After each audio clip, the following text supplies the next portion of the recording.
네, 오늘 주민문학 주제는 세종대왕입니다. 뭐 세종대왕 하면 모르는 분이 없죠. 그죠? 우리나라 국민들 그 위인들 인기 투표를 하면 가장 존경하는 인물 투표를 하면 어, 2위 하시는 분이죠. 어떨 때는 1위 이순신 장군, 어떨 때는 1위 세종대왕 이렇게 되는 분이어가지고 워낙 유명한 임금이어서 뭐 모르는 사람이 없을 정도로 유명한데 이 세종대왕에 대해서 조금 이제 좀 자세하게 이제 공부를 하고 싶어서 오늘 주제를 삼았습니다. 이 세종대왕을 알려면 일단 그 세종대왕의 아버지를 좀 알 필요가 있거든요. 세종대왕의 아버지는 어, 그 태종이죠, 태종. 이 태종에 대해서 이제 먼저 알 필요가 있는데 태종은 이제 2대, 3대 왕의 조선시대. 조선시대 1대 왕은 당연히 개국을 한 이성계. 그다음에 2대 왕이 이제 그 태조의 그 첫째 아들, 뭐 첫째 아들 진안대군은 사실은 어려서 죽어가지고 실질적인 첫째 아들 영안대군. 그다음에 태종, 세종의 아버지죠. 근데 이 태종이 왕이 되는 과정은 굉장히 그 사륙전입니다. 사륙전. 많은 사람들을 죽이고 왕이 됐죠. 그러니까 아버지인 태조하고도 사이가 안 좋았었죠. 태종은 자기가 왕이 되기 위해서 너무 많은 사람들을 죽였기 때문에 일단 이조 시 조선을 창업하기 위해서 자기 아버지 태조를 왕으로 옹립하기 위해서는 고려의 충신들을 죽여야 되는데 정몽주를 죽였고 그다음에 이 태조가 자기의 그 이복 동생, 어린 이복 동생한테 세자를 세자 자리를 주니까 그거를 뒤엎기 위해서 왕자의 난을 일으켜서 어, 이- 다 죽이죠. 그러니까 세자가 된 이복 동생 형제도 다 죽이고 그 이복 동생의 어머니 모친까지도 다 척살을 하죠. 그다음에 자기 형을 그냥 바지왕으로 내세웠다가 자기가 이제 왕 자리를 잡으면서 또 여러 사람을 죽이죠. 그다음에 자기가 왕이 되고 나서도 자기의 처남들, 자기 부인의 남자 형제들이 왕권에 도전을 할까봐 권력을 휘두를까봐 처남들을 다 죽입니다. 그다음에 이제 세종을 결혼시키고 세종의 그 장인, 그러니까 태조 입장에서 보면 태종 입장에서 보면 사돈이죠. 사돈을 또 다 죽여요. 그래서 왕권에 조금이라도 방해가 되는 사람들은 어떻게 해서든지 그 사람이 잘못이 없는데도 불구하고 잘못이 있는 것처럼 엮어서 다 처단을 하는 그런 아주 잔인한 작업을 통해서 왕권을 강화한 왕입니다. 그게 이제 세종의 아버지요.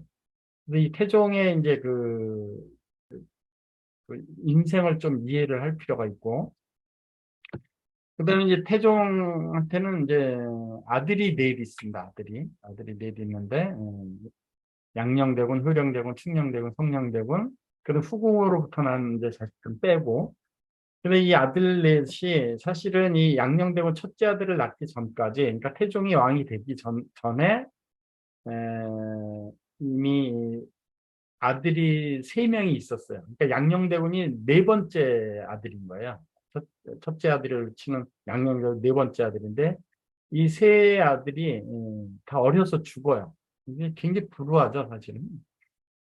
그래서 이 또 네 번째 아들 양녕대군이 태어났을 때 이 태종이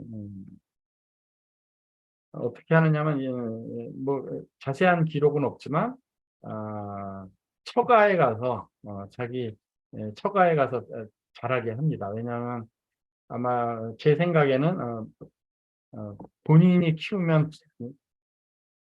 아이들이 죽어나갔었잖아요. 어려서 자라지 못하고.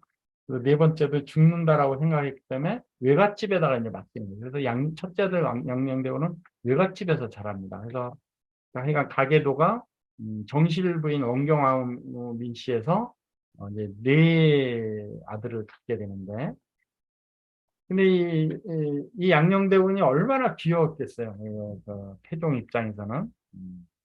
세 아들은 어려서 죽었고 네 번째로 태어났는데 이 귀여운 아들이지만 또 죽을까 봐 외갓집에서 자라게 해요. 자기네가 키우지 못하고. 그러니까 외갓집에서 자랐다라는 것은 우리가 그냥 생각을 해보면 외할아버지 외할머니한테 자란 거 아니에요. 당연히 버릇이 없겠죠. 지금도 할머니나 할아버지 손에 큰 손자들은 좀 버릇이 없잖아요. 이렇게 보면. 근데 이 버릇이 없어서 좀 망나니로 표현이 됩니다. 그러니까 태종이 좀 과잉보호를 한 것 같아요. 제가 보기에도. 뭐 역사에도 이제 과잉보호를 해서 조금 삐뚤어 나갔다라고 이제 표현을 하기도 하는데. 근데 어느 정도로 과잉보호를 했냐면, 이 양녕대군이, 태종이 왕의 그 피바람을 일으키면서 이제 왕이 됐잖아요. 태종이. 왕이 되고 나서, 이 세자를 책봉을 했는데, 양녕대군 첫째 아들 세자를 책봉을 하고, 이 세자가 공부를 안 해요. 공부도 안 하고. 그래서 공부도 안 하고 굉장히 망나니 노릇을 좀 합니다. 이 망나니 노릇을 한 거에 대해서 이제 조금 얘기를 할 필요가 있는데, 근데 14년 동안 이 양녕대군이 세자 자리에 있어요. 근데 이 14년 동안 어떤 일이 있었냐면, 이제 세자가 이제 공부를 안 하니까 공부를 하게끔 시켜야 될거아요 태종 입장에서는. 근데 세자를 지체하기보다 세자를 보위하는 그 환관들에게 매를 쳐요. 공부 안 하는 벌로. 그다음에 심지어는 세자를 가리키는 정승들까지도 매질을 하겠다라고 엄포를 놓습니다. 그 세자가 공부를 하면. 많은 문제를 일으켜야 돼요. 그러니까 태종은 세자가 왕권 수업도 받으면서 공부도 좀 잘하고 이렇게를 좀 원했는데 전혀 그렇지 않은 거죠. 근데 많은 스캔들을 일으킵니다. 특히 이 태종이 이 세자에 대한 사랑을 느낄 수 있는, 그 아비 사랑을 느낄 수 있는 사건이 하나 있는데, 이 양녕대군이, 세자 양녕대군이 기생을 자기 빈궁으로 들여요. 17살 때 일입니다. 우리로 치면 고2 정도 됐을 때. 근데 이 기생을 드리는 것 자체가 굉장히 불법이죠. 있어서는 안 될 일이죠. 근데 이 기생을 들여서 이게 발각이 돼요. 근데 이 세자가 있어서는 안 된 일을 저질렀으면서도 이 태종이 아빠 태종이 이제 이 기생을 이제 옥에 가둬버리죠. 잘못을 저질렀으니까. 근데 이 세자한테는 아무 말도 안 해요. 뭐 꾸짖지도 않고 아마 뭐 모시던 환관은 매질을 했겠죠. 왜 그렇게 모셨냐고. 근데 이 세자가 단식 투쟁을 합니다. 이 기생을 옥에 가뒀다고. 이 태종이 그 단식 투쟁을 하는 자기 세자를 꾸짖어야 되는데 그러지를 못하고 마음을 달래기 위해서 기생을 풀어줘요. 풀어주는 것도 그냥 풀어주는 게 아니고 굉장히 뭐 비단하고 이런 상품을 줘가면서 선물까지 줘가면서 풀어줍니다. 그러면서 아들을 달래요. 그래서 이제 세자가 그 이후로 단식 투쟁을 거두고 뭐 밥을 먹기 시작했다. 이게 이제 사도열로 나오는. 근데 이 한 건이 아니에요. 물론 이 세자도 결혼한 이유입니다. 어려서 15세 때 결혼을 시켰으니까. 결혼하고 다 일어난 일이에요. 근데 이제 결정적인 사건이 뭐냐면 이미 다른 대관의 첩인 여자를 그 여자가 이쁘다라는 소문이 이제 장안에 이제 크다하게 퍼졌으니까 그 여자를 어떻게 탐해 보려고 결국은 또 빈궁에 들입니다. 이게 또 발각이 돼요. 그래서 이거는 뭐 있을 수 없는 일이잖아요. 그냥 기생도 아니고 남의 대관에 첩을 그렇게 했으니까 진짜 있을 수 없는 일이죠. 그래서 이 세자를 내치지는 못하고 반성문을 쓰게 합니다. 그래서 이 반성문 하면은 이때 이 사건으로 양녕대군 세자가 쓴 반성문은 진짜 교과서예요. 근데 후일에 알려진 바로는 그 반성문은 그 스승인 변계량이 써줬다라는 게 밝혀졌어요. 스승에게 써달라 그런 거예요, 반성문. 그래서 이 반성문의 기본이기도 해. 지금 혹시 여러분들 반성문 쓸 일이 있으면 그거 참고하시면 아마 FM입니다. 그래서 이제 좀 풀어져요. 태종이 이제 풀어져요. 풀어졌는데, 이제 제대로 뭐 공부를 하려는 모양이다. 제대로 이제 세자 역할을 하려는 모양이다라고 했는데, 이게 거짓 반성이었던 거예요. 이때 그 남의 첩을 소통을 했는데 이 세자가 애까지 낳게 됩니다. 임신까지 해서 아이를 낳게 됩니다. 근데 그 아이를 낳게 된 것을 역추적을 해보니까 반성문을 쓰고 난 이후에도 계속 그렇게 한 거예요. 반성문을 썼을 때는 자기가 술도 멀리하겠다, 여자도 멀리하겠다, 공부만 하겠다, 활쏘기도 안 하겠다, 노는 거 안 하겠다, 이런 네 가지를 금하겠다고 했는데 그 이후에 벌써 반성문을 쓰고 나서도 계속 그렇게 이 어리라는 남의 첩하고 아이까지 잉태를 했기 때문에 그 반성문이 거짓이라는 게 드러난 거죠. 그래서 심하게 꾸짖습니다. 근데 이때 결정적으로 이제 그 양녕대군이 잘못한 게 뭐냐면 반성문을 써서 이제 잘 넘어갔었는데 첫 번째는 근데 이 아이까지 잉태했다라는 그 잘못이 밝혀지고 나서는 상소를 올립니다. 자기 아버지한테. 왜냐하면 세자들이 신하니까 아버지한테 이제 상소를 올린 거죠. 상소 내용이 뭐였었냐면 어, 아빠는 첩을 여러 명 두면서 왜 나는 첩을 못 두게 하느냐 이거예요.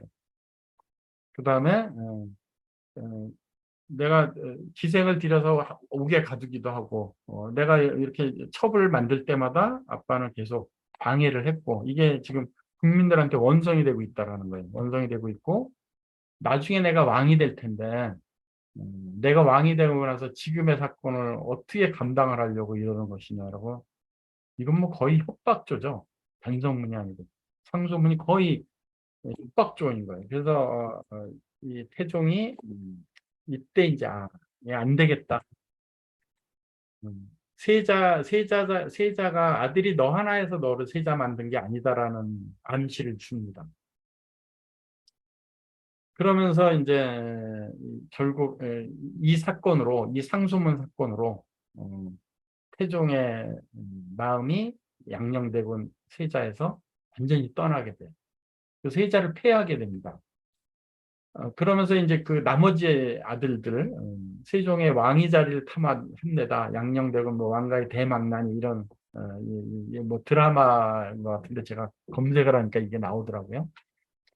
그래서 이 나머지 이제 왕자들이 세자가 돼야 되잖아요. 그러니까 이제 세자 경쟁이 붙은 거죠.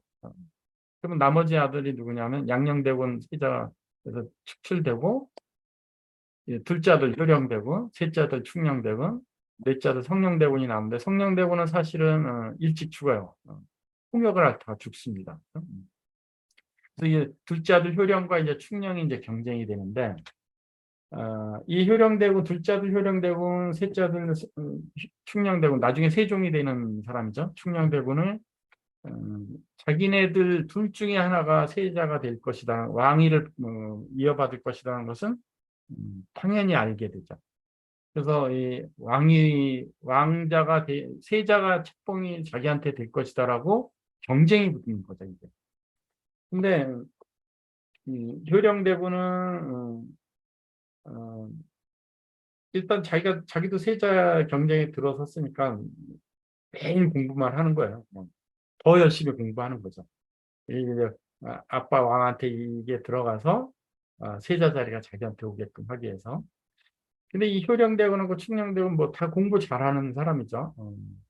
첫째 아들 양녕하고는 좀 틀려요. 효령대군은 굉장히 매일 웃기만 한다라는 것이 웃음이 그득하다라는 것이 기록에 많이 있을 정도로 온화하고 그죠? 착실한 효성도 많고 역시 충녕대군도 그렇습니다. 근데 사실 그 효령하고 충녕은 제가 보기에는 어떤 차이가 있었냐면 충녕대군은 아빠가 다음 왕으로 어떤 사람을 원할 것이다라는 그 입체적인 것을 좀 안 것 같아요. 그냥 오로지 공부만 하고 막 이게 아니고 대신들하고의 그 신하들하고의 사회성도 많이 갖게 되고 교류도 많이 하고 그다음에 여러 가지 정황을 꽤 복합적으로 좀 안 것 같아요. 그러니까 이 성령대군 자기 동생이죠. 병으로 죽게 된 이 넷째 아들 성령대군이 병석에 있을 때 의학사전을 탐독을 해서 의관하고 같이 연구를 해서 약도 만들어가지고 성령대군을 막 약도 져주고 이런 행위도 해요. 그러니까 공부만 세자의 책봉되기에서 공부만 한 것이 아니고 사회성을 많이 이 궁 안에서 뭐 대신들하고의 그 인간관계라든지 자기 동생 병을 치료하기 위해서 그런 쪽에도 관심을 갖는다라든지 굉장히 복합적인 그 수업을 보여주는 거죠. 근데 효령대군은 오로지 공부만 한 것 같아요. 제가 보기에는. 그 양녕대군이 이 효령대군이 충녕대군하고 경쟁해서 밀린다는 것을 알게 된 거죠. 양녕대군도 이제 알게 돼서 효령대군한테 그러니까 이 세자에서 저는 그 형이 자기 둘째 동생한테 얘기를 해요. 아빠의 심정은 이미 충녕한테 가 있다. 셋째 아들. 그래서 이 효령대군이 그날 밤 세자에서 폐위된 형이 자기한테 힌트를 준 거를 곰곰이 생각해 보니까 자기는 아니다라는 걸 깨닫게 돼요. 그래서 그날 밤으로 절에 올라가서 이 절에 있는 큰 북이 늘어질 정도로 크게 쳤다고 합니다. 울면서. 그래서 이때 생긴 옛말이 늘어진 북, 그죠? 뒷북치다. 뭐 이런 용어가 이때 이 효령대군의 이때 심정 때문에 생긴 거라 그래요. 그러니까 본인도 왕이 되고 싶은 마음이 야망이 있었는데 이미 자기는 충녕대군, 자기 동생한테 밀렸다는 것을 알고 나서 밤새 절에 올라가서 북을 쳤다 그래요. 근데 이 충녕대군이 결국은 이제 세자에 책봉되고 왕이 오릅니다. 그죠? 세자에 책봉되고 불과 2개월 만에 왕이 돼요. 빨리 왕을 물려줍니다. 근데 이 세종이 과연 어떻게 왕이 됐는지를 우리가 이제 그 짐작을 해볼 필요가 있는데 조금 전에도 이제 제가 말씀드렸다시피 둘째 형인 그 효령대군보다 복합적으로 세자가 책봉되기 위한 그런 행위를 했다라고 제가 말씀드리는 것에 사회성을 꼽았거든요. 음, 이 세종은 대신들하고의 관계성도 굉장히 많이 좋게 사회적인 사회성을 많이 뽐냈었고, 그다음에 효성, 뭐 여러 가지 다방면에서 이제 그 여러 가지 경쟁에서 우위를 점한 거죠. 그래서 이 세자 책봉을 할 때 사실 태종이 첫째 아들 양령을 폐위를 하고 양령의 그 첫째 아들 양령이 세자 폐위를 하고 근데 그 손자가 둘이 있거든요. 그 손자들 중에 세자를 책봉하려고 했었어요. 그게 진심은 아니었겠지만, 책봉을 하려고 했는데 대신들이 뭐라고 하냐면, 대신들 입장에서 이제 큰일 난 거죠. 왜냐하면 태종은 언젠간 죽을 테고 세자에서 책봉되지 않은 제외된 양령이 있고 양령의 아들들이 왕이 된다면 양령이 실권을 잡는 거나 마찬가지잖아요. 대원군이 되면서. 그러면 그때 피바람이 일어나잖아요, 당연히.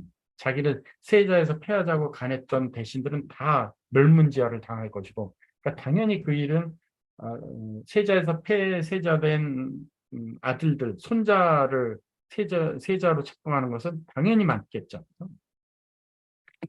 그래서 세종이 이제 되게 되는데 세종이 세자에 책봉된 것은 사회성이라고 저는 둘째 형 효령하고 달리 사회성이 뛰어났기 때문에 이 대신들이 충녕대군을 옹위를 합니다. 세자로. 그래서 결국은 세종이 왕이 되거든요. 그래서 세종은 뭐 우리가 알다시피 민족이 자랑하는 한민족이 자랑하는 왕입니다. 가장 치적은 저는 한글이라고 생각해요. 외국에서 한국의 이 한강의 기적을 사실 지금의 현재 한국이 뭐 고구려 시대 때만 못하겠지만 한반도에서 역사를 갖고 있는 일에 가장 잘 나가는 시대가 지금이라고 저는 생각합니다. 근데 외국에서 한국의 이 성공 배경을 이 신화적인 성공 배경을 한글에서 찾는 학자들이 많아요. 외국 학자들. 왜냐하면 이거는 1시간 만에 배울 수 있는 언어예요. 머리 좋은 사람들은 1시간 만에 배워요. 머리가 안 좋은 사람들도 하루면 배우는 게 한글이래요. 그러니까 다른 나라에서는 1년 몇 년씩 걸려서 깨칠 수 있는 글자를 하루 만에 깨칠 수 있는 글자라는 거예요. 그래서 이 한글이 있기 때문에 한국은 계속 지속적으로 발전할 수밖에 없는 나라라는 것이 그렇게 판단하는 또는 외국 학자들이 많이 있습니다. 저 역시도 그렇게 생각을 하고 있고. 근데 이 세종의 또 가게들을 보면 단종이 있어요. 세종의 손자죠. 이 단종이 결국은 이제 어려서 죽는 왕인데 이 얘기를 제가 왜 말씀드리냐면 이 세자에서 폐쇄된 양녕대군이 몇 살까지 사냐면 69세까지 살아요. 또 절에서 밤새 울면서 세자 책봉이 안 된다 그래서 밤새 울면서 북을 두드렸던 둘째 형은 91세까지 삽니다. 세종은 54세에 죽어요. 근데 이 양녕대군이 이 세종한테 밀려서 폐세자가 되고 세종은 양녕대군을 굉장히 잘해줬거든요. 근데 세종한테 결국은 복수를 한 것 같아요. 역사적으로 보면. 세종의 손자죠. 단종을 죽여라. 그다음에 단종을 죽인 수양대군의 적이 되는 수양대군의 형제들을 죽이라고 계속 주장했던 사람이 누구냐면 양녕대군입니다. 그래서 야사에는 세종한테 세자를 밀려서 세종 후손들한테 복수를 했다라고 하는 것이 야사에 전해지기도 해요. 근데 어찌됐건 이 세종이 왕권을 잡게 된 것은 저는 여러 가지가 있겠지만 사회성이라고 봅니다. 이 사회성이 두드러지게 뛰어나서 세자의 책봉이 되고 민족의 영웅 세종대왕이 된 것이라고 저는 생각합니다. 그래서 뉴스킨 사업을 하는 우리들뿐만 아니고 이 후손들이 이 세종대왕의 이 왕도전기에 대해서 우리가 배울 수 있는 것은 넉넉한 사회성, 그렇죠? 배려심을 갖고 있는 이 원만한 사회성이 가장 강력한 힘이다라는 것을 여러분들하고 다시 한번 공부를 하는 계기를 갖도록 하겠습니다. 오늘 제가 시간을 많이 썼네요. 자, 오늘도 힘찬 구와 함께 월요일 아침을 열도록 하겠습니다. 자, 음성을 다 해제해 주시고요. 성공, 확언. 나는